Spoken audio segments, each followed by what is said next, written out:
Nandita Das, I'm going to start with you.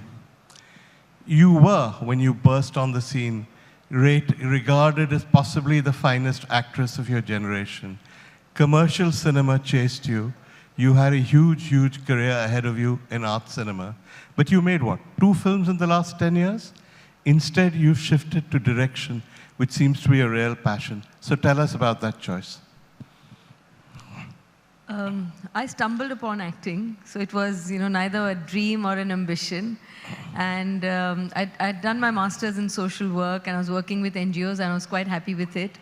And then after doing FIRE, I realized that suddenly people were calling you to functions like this, and you had to speak about things. And I thought it was a good opportunity to talk about things you care for. So for the longest time, I remained an hesitant actor, an actor who thought that films was more a means to an end. It just gave me opportunities through my films and through other platforms that it offered to talk about things. But I think when you're on various sets, and some sets where you think, I could tell that story better, I have to admit sometimes you feel that. And also there are stories that compel you to sort of tell them. So for me, Firak, my first film, happened after the Gujarat carnage in 2002, and it was the first time we were seeing images on television of that violence. And what I was more intrigued by was that when the obvious violence finishes, everything that lingers on, just the prejudice, the anger, the emptiness, and all these emotions is what I wanted to really represent. And that's how Firak was born in 2008. And it wasn't distributed very well. I was very disappointed, and I thought, God, I put everything into it, and I'm never going to direct again because I'm done with that. And then in 2012, it was Manto's centenary, and I read Manto, and I felt he was so relevant to our times, and I was just grabbed by him, and I kept reading him, and I said, no, I'm going to make a film on Manto. And in 2018, I made the film Manto. So both of them were very sort of organically were born, and the new one, Zwigato, was born during the pandemic, where you have these contactless deliveries, and I was just, wondering that this whole gig economy that has made our life so convenient, we don't even know who they are, what their life is. They are not from the traditional working spaces. They are left on their own with their app and their phone. So it was that desire to kind of make these people who are hidden in plain sight more visible. So that's how Zwigato was born. So till now, it was just far more organic. But now, literally now after Zwigato, I feel that maybe this is what I really want to do, is to tell stories and, take filmmaking a little more seriously. You really should. Yeah, she should. Not a little Coming from Meera, I should. You are a real director. Oh, and thank you. I saw that in Firak and certainly in Manto, so you shouldn't be casual about it. You are that's a director. Praise, huh? Coming from Meera Meera. is somebody, obviously, I grew up watching, admiring. She's also a friend. We've met many times. So yeah, like coming from her, definitely it's something. I'm also born and raised in Orissa, which is so where we have this Nandita is Odia from. connection as well. Sorigola, Morigola. Meera, directors rarely become household names. Actors and actresses do. You're not just a household name in India, but if you ask Americans who Meera Nair is, and if they're interested in cinema at all, the chances are they will know. It's a very unique position for a director to be so well regarded in India, and to be so well regarded in the most competitive film industry in the world, in America. And you've done this pretty much on your own terms. You're still a director. She talked about doing things that she wanted to do.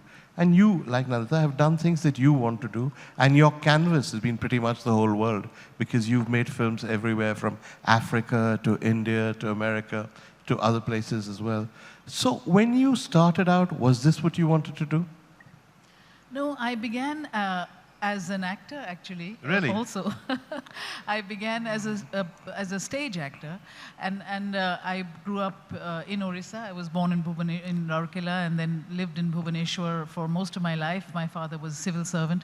It was theatre that propelled me to perform, mostly the theatre of originally the traditional jatra form of theatre, the mythological theatre that would come through Bhubaneswar. And I just saw how one could transform and transport an audience through a great oral storytelling, but very few props. In the case of the Jatra, a little bit of hashish. And I was struck, and I was definitely taken. And that I pursued with Badal Sarkar. I worked with him, the great playwright in Kolkata, as well as Barry John, who was our director of the Theatre Action Group in Delhi. So I actually started as an actor, but then got a scholarship to come abroad to the United States, where I performed, but I had to get credits for things, so I stumbled into, literally without having a design, into filmmaking. But was taught by wonderful gurus of the cinema verite, of the truth tradition, the documentary truth tradition, by Ricky Leacock and Penny Baker, and then started making documentaries, all in India, and finally leading to my first fiction film, which was Salam Bombay, shot right here in the streets. I mean, to be in this hotel is very weird, because it was Bhaikala then, and this is where I did a lot of shooting just around here, in a film that now would be a period film. There's no longer the Bombay that I saw. It's not even called Bombay any longer. Yeah. Huh? It's not even called Bombay. It would be Salam Mumbai. But if there was no Salam Bombay, there would be no Slumdog Millionaire. Around the time when you made that film, at least in Hollywood or the Oscars and places like that, India was an exotic place. They knew nothing about us. So what was that journey like, getting that film made? Salam Bombay was a life and death story, seriously. It was not, no one knew me, no one had the money for me. I got a little grant of $150,000 from NFDC, the National Film Development Corporation, for which they sucked my blood dry, but they gave me the money. And went to Channel 4 in England, who matched that money, and that was the money with which I started the film.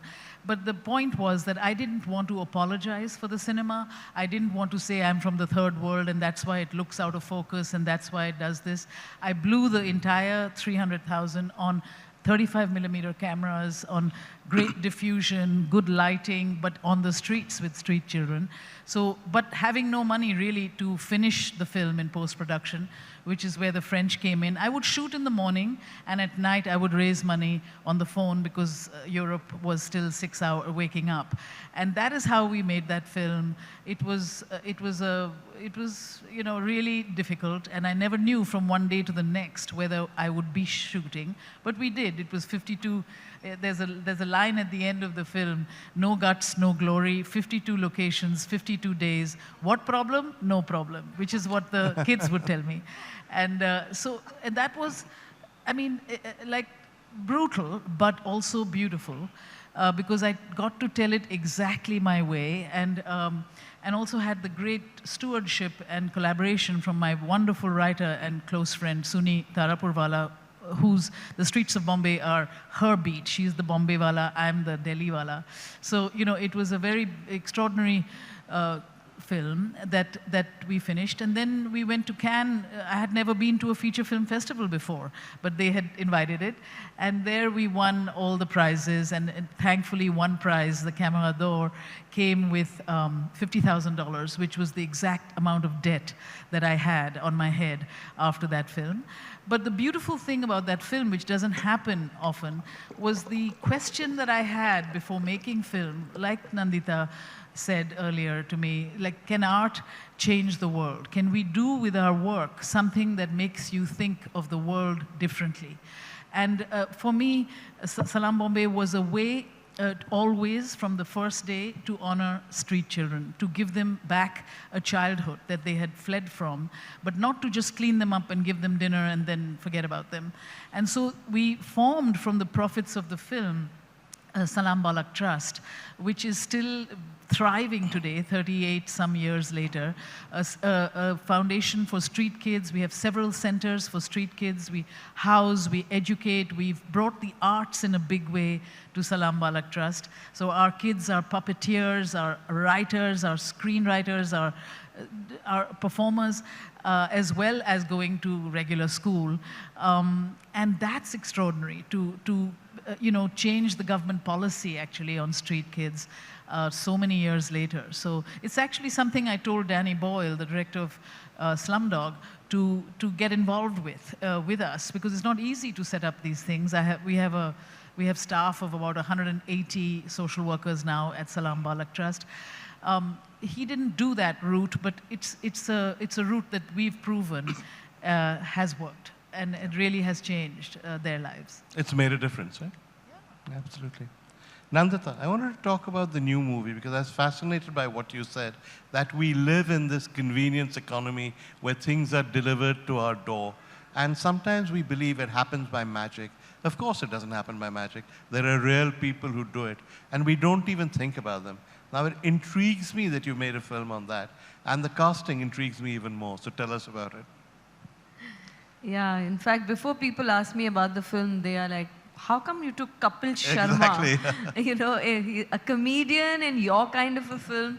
Either they think that finally I've succumbed and I'm now doing a commercial, some blockbuster type. But, well, yeah, like I said before, that, you know, during COVID, this is when the story was born. And I was just also fascinated about this whole gig economy thing because, you know, it's not the traditional working space. They are just with their phones. A lot of the people are not so literate. I mean, my generation or even slightly younger are grappling with the phone. There are new things coming up. How do you even deal with that app where the rules are changing? And what are these rules? So the more I started reading about it, I was really fascinated. Initially, I wanted to put an anthology of 4 directors together to just talk about this new India that's kind of now emerging in the last few years. And unfortunately, the anthology kept sort of disintegrating with the other directors, had bigger projects to do. And then my producer, the people we had gone to, Applause Entertainment, their CEO, Sameer Nair, said, why don't you expand and make it into a feature film? And I was like, no, I don't understand this rating and algorithm enough to, you know, go beyond the 20 minutes. But he kind of kept nudging me. And then it became not only about the food delivery rider, but his family, his wife, his children, and many other people who form our world that have remained so invisible. You know, we have kind of, they're just there. It's like the watchman, the nanny, you know, sometimes we don't even know the names of the people around us. And so it's not a blame game on big companies, or it's not a blame game on the consumers. It's really a slice of life in 4 days. And I realized that by just telling a story of even one family in a span of 4 days, you can tell so much about the context. Whether it's the religious disparity, whether it's the caste disparity, whether it's the gender disparity, all these things without it sounding messagey or trying to tell something, you can just by laying that world, there is so much that you can tell. And I think that's what the film is about. The film is about these small losses of dignity that people face that we don't realize, but, you know, these small acts of indignations. So yeah, that's the film. And Kapil, I don't have a TV. I never watched his show, but something popped up, as they say, serendipitously. It popped up on my screen where he and Karan Johar were presenting some award function. And I looked at him and I thought, wow, he looks like such a normal person. You know, in the film industry, either you have people who really look like actors, or there are a few who don't, but then you kind of know what they're going to do. There is a certain predictability that has come because they've been doing all these realistic roles. And there was something about him which was very vulnerable, real, and even though he's no more an ordinary man, the jokes he was making about ordinary people, they seem to totally connect. So I just found his number, reached out to him. He also asked me that, "Aapne mere bare mein kaise socha is role ke liye?" You know, he also was like a bit shocked with this.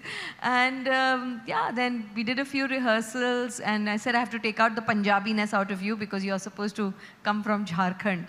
So he said, I used to be a serious actor before. So, you know, everybody has a backstory. All of us get labeled so quickly. And there's always something nice and surprising when two people who seemingly come from very different worlds. I always tell him, I said, you know, we would have never met all our lives and we wouldn't have missed each other. But sometimes it's interesting for two people from two different worlds to come, and that collision can bring something quite special. What was it like, now that the film is ready, what was it like seeing him on screen in this completely unfamiliar role? Not that you'd ever seen him on screen in familiar roles, but even so. Well, for me, obviously, it's not surprising because I see the journey, but when I see the response, we premiered it at the Toronto International Film Festival, and then we were in Busan, in Kerala. The few people who have seen it I think the interesting part was that even his hardcore fans, like in Toronto, there are a lot of these South Asians who had never come to a festival. They had only come to see him. And I was worried that they might think that, oh, we are missing that comic element, or we want that. But they said after some time, we forgot it was Kapil Sharma. And I think that's the greatest tribute you can pay to an actor, isn't it? That's the good part, that they kind of got absorbed and involved in the story, and what he and Shahana Goswami, a wonderful actor who I worked with in Firak, who's also worked with Meera, and she plays his wife. And yeah, I think those little things that happen in our lives, it's not a dramatic, it's not an intense film like Manto, but it's a slice of life, and with a lot of these little nuances that we sometimes forget. And I feel once you watch it, I'm sure you will notice a lot of those invisible people in your own life. And if that happens, I would think the film has done its job. Talking about Kapil and the casting of Kapil Sharma, you're somebody who knows a bit about casting, right? You've been almost acting academy. I've lost count of the number of people I saw first in your movies, and now we hear about. We think of Indian actors, but Denzel Washington, his second film was Mississippi Masala with you, right? You've hired people who the world didn't know about because presumably you saw something in them. Tell us about that process. Actually, it is something that gives me a unique sort of sense of joy to have seen, for instance, Irfan Khan at the age of 18 in a basement of the National School of Drama, and looking at him and speaking with him and wanting to work with him, and he left the school to come and live with me while we were doing Salam Bombay. He was going to be one of the children, and then was too tall to be a kid amongst a group of 5 because they were so malnourished. They only reached his torso. So he ended up with just one scene in Salam Bombay, but we acquired a very long friendship, and I said, I owe you. And then years later, 15 years later, I called him and I said, I have Ashok Ganguly in The Namesake for him to play. It was really we thought of him right from the beginning. And it was The Namesake and being in that film that gave Irfan the exposure in the West, that then gave him all the big films that he consequently made. But we always worked together in even smaller films. I make a lot of short films, and he played dangerous roles for me, like a gay man in Migration. He played all sorts of roles. He had a sense of real fearlessness about him, and a desire, curiosity. So Irfan was one of them. Riz Ahmed, who's now a huge star.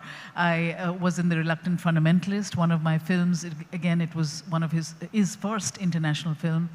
And I held out for him because Riz had a kind of worldliness and an intelligence, a scathing intelligence, which is what I needed for the character of The Reluctant Fundamentalist, Mohsin Hamid's brilliant book about a young Pakistani who loves America and then ascends America, marries an American, the whole 9 yards, and then 9/11 happens and he's suddenly just a Muslim, and he begins to question that America. And it was Riz who, and in fact, it's a little side story, but Fawad, the wonderful Fawad, who was later in Khubsurat, he auditioned for that role for 6 months for me. And I loved him, Fawad Ali Khan. But he had never left, Lahore, and I didn't have that sense of worldliness in him, which is why I went to Riz. But now, of course, Fawad is a big star. And so this carries on. I have, I think, an instinct, being perhaps an actor before myself, working also as cinema verite, as a documentarian, and living with real people, seeing how you get what, you can capture their worlds with your camera. I have a kind of instinct for that. And many times I've cast non-actors who then find a profession in acting. So many times. In Monsoon Wedding, it's full of either my family, or one time a woman didn't show up for her role, and I went walking in my park in Vasant Vihar, and there was a Punjabi auntie in her salwar kameez and sneakers walking along, and I said, she looks like somebody who could be that part. And I just walked with her home, and asked her to read some lines, and she had brilliant comic timing. And I gave her the role of Shashi Auntie in Monsoon Wedding, and that was Kamini Khanna, who was a housewife who had never done any of this. And then she moved to Bombay, and she played the same role of Shashi Auntie in about 10 Bollywood movies, and has, you know, so it's a little bit, I think, coming from the streets like I do, coming from the documentary world, as well as working as an actor, that gives me perhaps some kind of instinct to know if you have the spirit for the role, and if you can be responsive also to the world and to direction, you could have the part. And the same with Sarita Chowdhury, who played opposite Denzel Washington in Mississippi Masala. She was a fantastically unvain girl on a bicycle that I saw. You know, I loved her hair. I loved the fact that she didn't give a shit about how she appeared, and she was not vain. Vanity, I think, is a real enemy of an actor. And sadly, actors are sometimes consumed with vanity, and it prevents that, the ego, when the ego comes in front of you, it prevents you from entering a role in the way at least I work. So, you know, so I cast Sarita Chowdhury, who's now actually pretty much of a household word in the States after many years of struggling. So it's something that gives me great joy. It gives me great joy to work with people from the street also. Queen of Katwe is a movie I made in East Africa, in Kampala, very much like Salam Bombay, with street kids, a true story of a young girl who sells water and then becomes a grandmaster in chess and gets out of the slum. And these are all kids that are playing a reality true to themselves, but opposite Lupita Nyong'o, an Academy Award-winning Kenyan actor, and David Oyelowo, another, you know, Hollywood actor. And in fact, in those kind of equations, it's the professional actors who have to kind of learn the sense of truth from those who have actually living their lives. So it's that balance between those who actually live that life, opposite those who have to imitate that life, that is a very beautiful exchange. Sometimes it creates an alchemy that I love. So that's also some part of my signature in hindsight, is to be able to equate that world all the time. All the time I do it, yeah. You've actually mentioned all of my favorite films of yours, Reluctant Fundamentalist, The Namesake, and a lot of them, you're right, have a lot to do with the casting. I can't imagine The Namesake without Tabu, for instance. It was just such a brilliant performance. But the other one you mentioned, Monsoon Wedding, I don't know how many people have seen it. It was a film, I think, that started with a collaboration between you and somebody you were working with or teaching, who was writing a script. And it's probably Sabrina Dhawan, one of the smartest students in the Columbia teaching class. I was teaching at Columbia University. And you spotted her then. Mm-hmm. And now when we think about the big Indian wedding, we think of diamond merchants and 8 days of celebration in Versailles or Florence. But the essence of an Indian wedding, the family dynamics, the family drama, I don't think any pictures captured the way you did in Monsoon Wedding. And I was intrigued because you're taking this very Indian story to the last show business bastion of whiteness, Broadway. How is that going to work? Oh my God.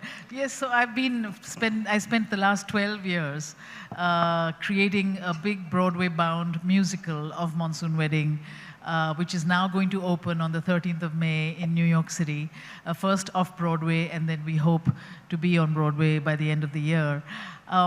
It's been, again, a very long and seriously painstaking odyssey, because I didn't want to do it like the Broadway folks do. I wanted to do it the Desi way, our way. So I went to Vishal Bhardwaj, my friend and great music composer, to do the music for Monsoon Wedding, because it is a true musical, 21 songs, where the songs propel the story. And I, worked with Sabrina herself, Sabrina Dhawan, the screenwriter, and Arpita Mukherjee, two wonderful writers who could adapt the film into a stage musical. It has its own form, and the only way that one can really test a live musical with an orchestra and actors who sing, dance, and nothing lip-sunk about this particular play, and is to test it in audiences. So we opened in 2017 in California. We ran for 100 shows. We then went to Delhi and made it work in a factory just to see which songs work or not. And finally now, we just opened as the World Cup entertainment in Doha for 12 shows last November. And now we're opening in New York City, and I really invite all of you to come, but also know that my main goal is to open it in India, and we hope to come here by the end of this year or early next year, and to have so it's been a really hard journey. I thought I was nuts for a long time, but you know, I was also tired of seeing just white folks on stage. I was tired of Fiddler on the Roof and all these great plays that tell their stories. And it's about time that our stories are told, but our way. And that is what I hope Monsoon Wedding will be for all of us when we open in a couple of months. Well, look forward to that. Nandita, I want to ask you a vaguely personal question about your work, because you're, of course, a very good director, and of course, as I said, probably the finest actress of your generation. And yet, in all of your work, there's been much more than just acting or directing. Almost everything you've done has focused on people at the margins of our society, people who are ignored, people who you feel should be brought to greater attention. You've done things that make a difference to India as a whole. Even early in your career, whether it was lesbianism, it was the condition of widows or whatever, you've always done things that are not popular, that are not necessarily the obvious things to do. Was that one of your motivations when you got into this field? Yeah. I mean, I don't know if it's a conscious choice, you know, it's sometimes just an instinctive choice, the kind of projects that you get attracted to. Like I earlier said, that films wasn't something that I sort of consciously moved towards. And I think when you don't really have a goal, you don't really work towards it. You just, you know, you're more invested in the journey, and you kind of, one thing leads to the other. And if you keep getting attracted to projects that are saying something that resonate with you, you just do it. You're not sort of thinking how this will make me do my next project, but you just do it because you believe in it. And I've been fortunate. I've worked with many amazing directors, some new films. Every time I meet Meera, I tell her, I said, I have to work with you before I die. So she's got that responsibility, and you all are the witnesses. But yeah, I've got 50 years. Absolutely. I'm waiting. No rush. But yeah, so for me, like I said Veer earlier also, that, you know, it's more a means to an end. So for me, to see what the story is, who's the director, and then the role. As an actor, you should be probably looking at the role first. But for me, I just want to enter and be part of those stories. So I think it's more an instinct. And yes, it's true that sometimes I feel I'm not really a true artist, because art in itself doesn't excite me. Of course, when I'm watching a film as well, like sometimes, you know, it's made very interestingly, but if the story is not engaging me, I don't get involved in it. So for me, the story and the form, like what they call the content and the form, both are important. And the form almost sort of, you know, the story is what propels the form, even in the films that I have made. So yeah, so for me, I think they are not separate, whether it's my politics or whether it's my desire to talk about certain things, whether it's my concerns, whether it's what I write or what I direct or what I act, or I come here and talk. They may seem like different threads, but for me, they're all the same. They're all, this comes from a deep compulsion almost to share or to communicate or to find ways to do that. So I don't know if that answers your question. It does, in a way. It does actually answer what I was getting at. This is called an Ideas of India Summit. You clearly have a very clear idea of India. What would that be? Nandita first. Oh my God, that's a tough one. I know, that's why I kept it for the end. It's a tough one because, you know, I mean, I don't know how to say and how much to say and what to withhold, and I'm not very good at all that. The thing is that India is not one India. I mean, you know, it's such a cliche to say there's unity in diversity. But I grew up in an India which was so inherently diverse that there was no desire to put it in any one framework. I never felt the need to kind of even define it, because by defining, you're kind of limiting India. India is everything. You have the most progressive ideas here, and you will have the most traditional and bigoted ones. You know, you will have anything, you pick up a cuisine, to culture, to music, to anything that you pick up, there isn't any one India. And as long as we don't homogenize it or try to homogenize it, as long as we don't try to limit it in any one color, literally and otherwise, I think we'll be fine, because we don't have to, every day when you wake up, we don't say, I am an Indian. We don't, because we are in India. We have to maybe define it when we travel outside. So similarly, I feel we are diverse, and you know, and it's okay. We are all very different. We have different ideas, and it's possible to have that churning with different ideas and to respect each other for who we are. So that idea of India, as long as it's preserved, I think we'll be fine. And is it going through its own ups and downs? You know it as much as I do, Veer. Very nice. Delicately put. Thank you. Meera, I'm saying to you outside that when you first sprang to fame, you were referred to in the American media as the Indian director, Meera Nair. You're not. You're just now international. You're just one of the world's best known, probably one of the world's best directors. You've lived in Africa. You've made films in Africa. You have Hollywood studios chasing you to make films for them. And yet, there's something about you that's determinedly Indian. You've never sort of adopted an American accent or tried to be what you're not. So what does Indianness mean to you? Well, my belief is that, you know, it's because my roots are strong that I can fly, that I can be fluid, and that I can work. I mean, Kampala, Uganda is as much my home as New Delhi, you know, or in fact, New York City. So it's because I think I have a real strong sense of self, and it's a sense of self that comes from a lot of what Nandita has said, that we are a syncretic culture. You know, we are a syncretic country, or we were more of one than we are now. And that ability to be and take and to absorb and to be fluidly encompass its culture, its language, especially for me, music is a very important source of just that inspiration that I feed myself with. It's very, very important to me. So it's because of that strength, which also emanates, of course, from family, is that I never went anywhere to become that place. Yeah. I went as myself to see what that place could do with me, or me with the place. That is how I've operated, really, not without much thought, but I never left India to be an immigrant elsewhere. That was never my thing, you know.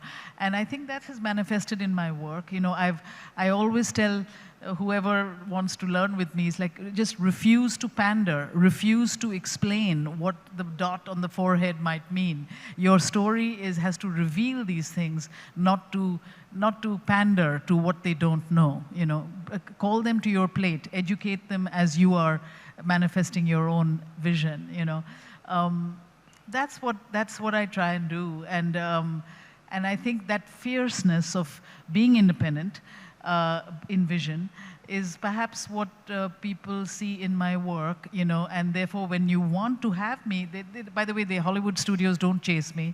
Oh, come on. They chase me only with certain things. Vanity Fair, Amelia, yeah, these are not I've Indian made a themes. number, These are not Indian themes. But they know when they come to me that they're not going to get a cookie-cut sort of version of what they would get from other people. That's why they come to me, I suppose, for that sensibility. So I protect that sensibility. I'm not here a gun for hire for your sensibility. I'm here with mine. It's very hard in this business to have true originals. I think we're very fortunate today. We've had two originals on the stage. We have Meera Nair, who's one of the greatest directors of our time. And we have Nandita Das, who I've got tired of calling the greatest actress of her generation, especially as she wants to be remembered as a director, I think now, not as an we'll have actress. to work together, greatest actress of your generation. And is well on her way, I think, to becoming... Yeah, well on your way to becoming one of the finest directors of your time.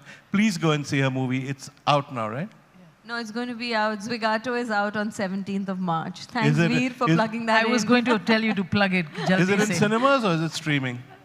No, it's going to be in theaters. So do look out. What's the theater close to you? And yeah, go watch it, please, and spread the word.